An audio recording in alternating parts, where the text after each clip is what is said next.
This episode of Chat Chow is sponsored by Zoo, the original bison grass-flavored vodka.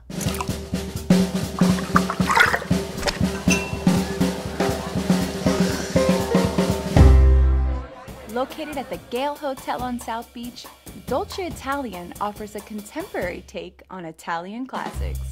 And today we sit down with Kevin D'Antonio to discuss why Dolce isn't just another Italian restaurant. Kevin, what are we drinking today? So this is going to be the apple basil smash, a new addition to the menu. Basically smashing together apples and basils, topping it up with elderflower syrup, and then the main star is going to be Zoo vodka. Ooh, Zoo vodka. Cheers. Cheers. Cheers to that. Now, don't be afraid to drink. Oh, I'm not. I've had 2 of these already. But again, light, refreshing, a little bit of apple in the beginning, and then the basil comes through.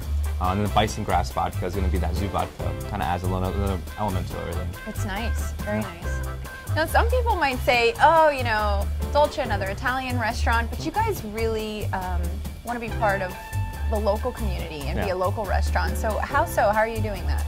I think it's the charm of our company. You know, we have a few restaurants throughout the entire country itself, but this is our first destination restaurant here.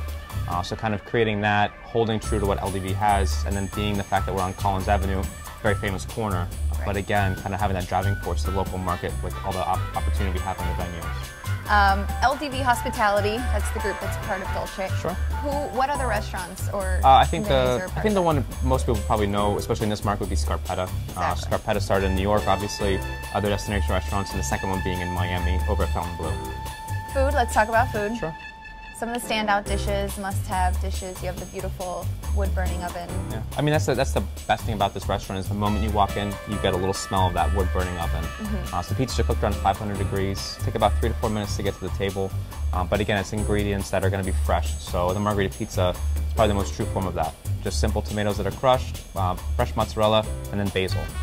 Aside from pizza, yeah, I mean, the chef makes the pastas and the mozzarella, right? Yeah, so everything's made in-house in terms of pasta, and then again, the mozzarella is pulled every single time it's ordered. So we'll have a fresh mozzarella presentation, and then also having the traditional burrata as well. Other items that would be kind of special, we just created the entire new menu for the season. One of the best appetizers we have would probably be the bacalao. So that's going to be salt cod, fresh roasted Brussels sprouts, and then prosciutto. Really easy bites, probably perfect with this cocktail as well. Now the chef, it's not just any chef, the chef is actually Italian, right? He is. So we have our corporate chef, Paolo Dorigato, and then the chef of the restaurant here, the chef de cuisine, would be Loris Navone. He's familiar with Casa Tua, and also worked over on Lincoln Road, and has been with us since about April. And the wine program, let's talk about the wine program, and that's actually something that's near and dear to you, right? Yeah. Oh yeah, spent 5 years in the wine country, so it really is kind of a passion of mine.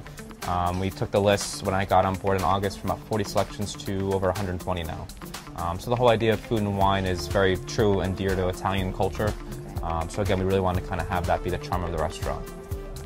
And if we wanted to say, I guess in recapping everything, I mean, this is kind of like a complete night. You can go to the Regent that's here, have a cocktail, come over here, have dinner, go downstairs and dance your ass off. Yeah, the idea is a one-stop shop. So obviously come to Regent, have your handcrafted cocktail, come over to Dolce, have the unbelievable dinner, whether you want to sit outside on the terrace, inside in the dining room, or just have a quick bite at the bar. And then again, Thursday, Friday, and Saturdays, go downstairs to the rec room and, like you said, dance your butt off. Do you do brunch? Because Miami people are really big into brunch. Well, I mean, it's a joke I always say, but breakfast being the most important meal of the day, brunch the most important meal of the week.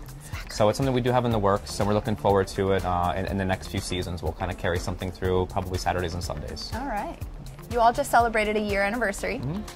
What did you do, or what are you still doing to celebrate that? I mean, I think anything with a restaurant should always be a celebration. The biggest thing we wanted to do was kind of re-influence the menu. So not change it for bad, but just evolve it as anything should. So we kind of revamped the appetizers and the pastas for the most part, and then we added on a grill section. So on Sundays, we're actually going to start, so if you don't feel like doing the boozy brunch like every other place, you can actually come later on in the afternoon. So around 5, 6 o'clock, we'll probably start doing a family-driven dinner. So it'll be larger portions, served for parties of 4 or 6, and again, everything will be served family style. Very Italian. Very, very Italian. All right, well, Kevin, thank you so much. Cheers. Definitely. I think you did beat me You can catch up now.